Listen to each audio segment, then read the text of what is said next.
Hi guys.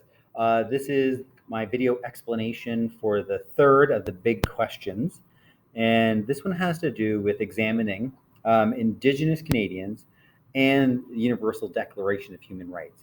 And if we look back over the last century and today of how the Canadian government has treated Indigenous Canadians, can we classify it as, again, the treatment as multiple or many violations of the Universal Declaration of Human Rights?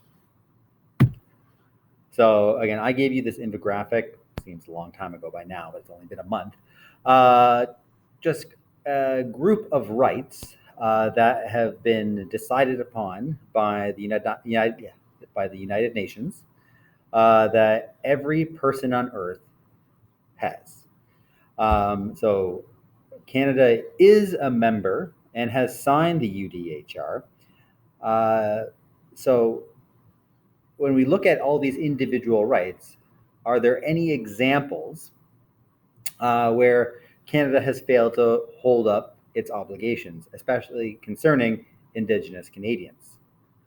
And we looked at a variety of issues in this course concerning Indigenous Canadians. We looked at a variety of land disputes between the Canadian government or Canadian private businesses and Indigenous groups. This is a famous scene from the Oka standoff. We looked at Indigenous education issues. These are the pictures of 7 young Indigenous people who left their isolated northern communities to attend high school in Thunder Bay and never came back. They died. The boil water advisory crisis. The idea that we cannot deliver this, what seemed like something we take for granted in Kitchener-Waterloo, to many Indigenous communities, drinkable water. Half of First Nations children live in poverty. The history and legacy of residential schools.